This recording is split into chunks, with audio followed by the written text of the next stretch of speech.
Hello student. तो आज हम लोग देखने वाले हैं क्लास 8 का साइंस में चैप्टर नंबर 2 धातु एवं अधातु। ठीक है, तो आज हम लोग इसका एमसीक्यूज सॉल्व करने वाले हैं जो बहुत ही इंपॉर्टेंट है। और ये क्वेश्चन बैंक सीरीज चल रहा है तो इसमें से क्वेश्चन जो आया हुआ है वो सब दिया रहता है और इससे भी क्वेश्चन, बहुत सारा क्वेश्चन एग्जाम में आपको देखने के लिए मिल जाएगा। ठीक है, तो चलिए इसका एमसीक्यूज सॉल्व करते हैं। सबसे पहला क्वेश्चन क्या बोल रहा है? सबसे पहला क्वेश्चन बोल रहा है आपका, एक मुलायम धातु जिसे चाकू से काटा जा सकता है। ठीक है, एक मुलायम धातु क्या है जिसे चाकू से काटा जा सकता है? वो होता है सोडियम। ठीक है, चलिए नेक्स्ट क्वेश्चन देखते हैं। एक उच्च आधावर्धनीय धातु जिसका उपयोग खाद्य पदार्थ को पैक करने के लिए किया जाता है, तो इसका आंसर क्या हो जाता है? देखो, एक उच्च आधारवर्धनीय धातु जिसका उपयोग खाद्य पदार्थ को, आप लोग कभी भी एल्युमिनियम का जो ये रहता है, मतलब पैकिंग करने का प्लास्टिक रहता है, वो देखें, उसमें गर्म खाना पैक करके, मतलब पैक करके दिया जाता है, तो वो इसलिए यहाँ पे लिखा हुआ है उच्च आधारवर्धनीय धातु जिसका उपयोग खाद्य पदार्थ को मतलब पैक करने के लिए किया जाता है। ठीक है, तो इसका आंसर क्या हो जाएगा आपका?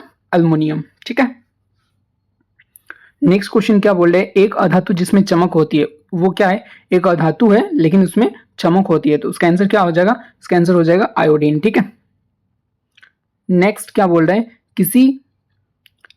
किस धातु की भौतिक अवस्था द्रव में होती है? वो धातु भी है लेकिन वो किस में पाया जाता है? द्रव अवस्था में पाया जाता है। ठीक है, तो इसका आंसर क्या हो जाएगा? पारा। पारा क्या है? एक धातु है लेकिन द्रव अवस्था में पाया जाता है, मतलब लिक्विड के फॉर्म में पाया जाता है।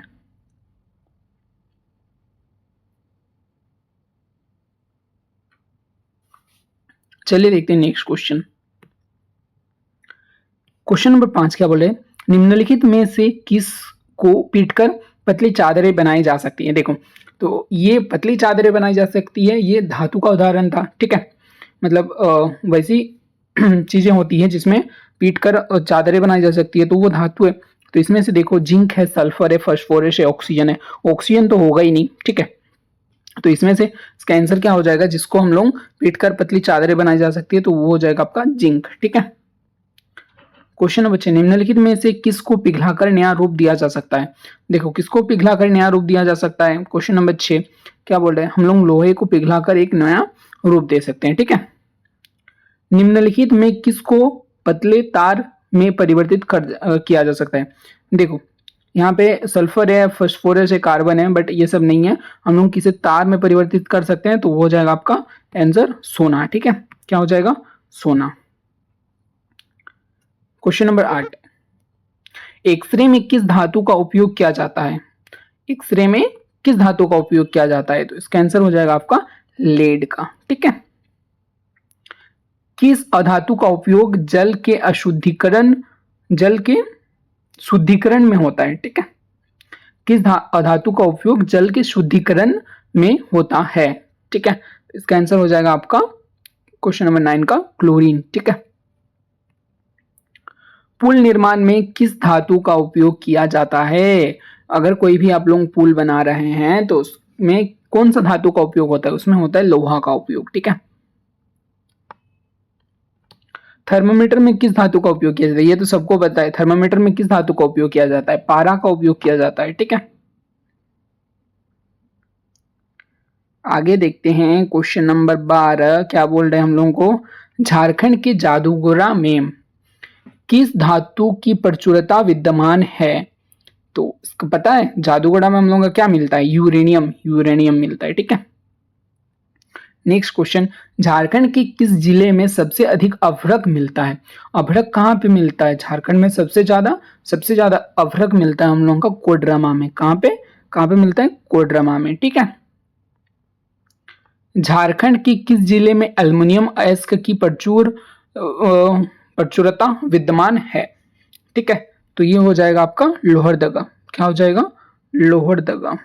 ठीक है, नेक्स्ट, वनस्पति घी के उत्पादन में किस अधातु का उपयोग किया जाता है? तो इसका आंसर हो जाएगा आपका, कौन से अधातु का उपयोग किया जाता है? वनस्पति घी के उत्पादन में किस अधातु का उपयोग किया जाता है? तो इसका आंसर हो जाएगा आपका बी नंबर। ठीक है, हाइड्रोजन। नेक्स्ट क्वेश्चन क्या बोल रहे, देखिए अंतरिक्ष शोध में किस धातु का उपयोग किया जाता है, ठीक है, तो हो जाएगा आपका सोडियम, ठीक है। चलिए कुछ डैश वाला क्वेश्चन है, इसको भी कर लेते हैं, ठीक है। तो चलिए देखते हैं। सबसे पहला क्वेश्चन क्या बोले, ग्रेफाइट का उपयोग डैश के लीड बनाने में किया जाता है। आप लोगों को पता है ग्रेफाइट का उपयोग क्या होता है, पेंसिल में होता है, तो इसका आंसर क्या हो जाएगा, इसका आंसर हो जाएगा आपका पेंसिल, ठीक है, इसका आंसर हो जाएगा आपका पेंसिल, ठीक है। नेक्स्ट क्वेश्चन क्या बोल रहे हैं, डैश एकमात्र ऐसा अधातु है जो अत्यधिक कठोर होता है। सबसे देखो, इससे क्वेश्चन एक घुमा के भी पूछता है, ऐसी कौन सी अधातु है जो सबसे कठोर होती है, ठीक है, तो इसका आंसर क्या हो जाएगा आपका हीरा, ठीक है। नेक्स्ट, फास्फोरस बहुत डैश अधातु है। फास्फोरस एक बहुत सक्रिय धातु है, ठीक है, फास्फोरस एक क्या है, सक्रिय धातु है, बहुत ही ज्यादा, ठीक है। क्वेश्चन नंबर 4 क्या बोले, धातुएं डैश और विद्युत की सुचालक होती है। धातुएं क्या होता है, धातुएं उष्मा और विद्युत की सुचालक होती है। मतलब समझे, इसका मतलब समझा देता हूं। देखो, धातुएं उष्मा और विद्युत की, देखो धातु जो है, अगर तुम लोहा में अगर करंट फ्लो करोगे, अगर उसमें लोहा में करंट जाता है, करंट होता है ना लोहा में, और वो तुम्हारा विद्युत का हो गया। और उष्मा का क्या बोला है, अगर तुम लोहा का एक सिरे को गर्म करोगे तो वो ऑटोमेटिकली धीरे धीरे गर्म होते हुए दूसरे सिरे तक पहुंच जाता है, ठीक है। तो इसलिए बोला है धातुएं उष्मा और विद्युत की सुचालक होता है, ठीक है। धातु अम्ल से अभिक्रिया कर डैश गैस बनाती है। धातुएं अम्ल से अभिक्रिया कर क्या गैस बनाती है, हाइड्रोजन गैस बनाती है, ठीक है, हाइड्रोजन गैस बनाती है, हाइड्रोजन गैस बनाती है, ठीक है ना। नेक्स्ट क्वेश्चन क्या बोल रहा है, नेक्स्ट क्वेश्चन बोल रहा है आपका सबसे पुराना धातु है। सबसे पुराना धातु क्या है, सबसे पुराना धातु है आपका तांबा। सबसे पुराना धातु क्या है, तांबा है, ठीक है। नेक्स्ट, डैश एक अधातु है परंतु विद्युत का सुचालक है। एक अधातु है लेकिन वो विद्युत का सुचालक है, ये आपको पता है ना, ये बहुत इंपॉर्टेंट क्वेश्चन है, इसका क्वेश्चन घुमा के पूछता है। इसका आंसर हो जाएगा ग्रेफाइट, ठीक है, ग्रेफाइट। नेक्स्ट, अक्रिय गैस डैश का उपयोग गैस बलून को भरने में किया जाता है, ठीक है, तो इसका आंसर हो जाएगा आपका हीलियम, ठीक है। गैस बलून को भरने में कौन सी गैस का उपयोग किया जाता है, हीलियम का उपयोग किया जाता है, हीलियम।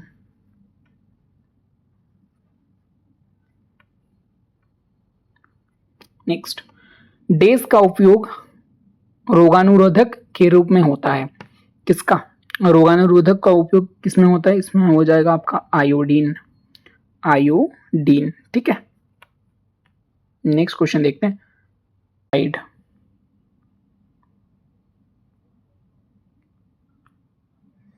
धात्विक ऑक्साइड,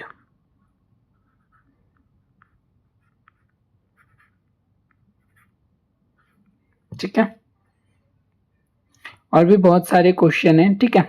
तो हम लोग एमसीक्यूज कर रहे हैं तो इसलिए बाकी सब को बाद में देखेंगे, ठीक है। अगर आप लोगों को चाहिए कि लॉन्ग क्वेश्चन को भी समझाना है तो आप लोग बता दीजिएगा, मैं लॉन्ग क्वेश्चन को भी समझा दूंगा। पहले आप लोग एमसीक्यूज जितना बताए हैं उसको आप लोग याद कर लीजिएगा, ठीक है। मिलते हैं नेक्स्ट वीडियो में, ओके।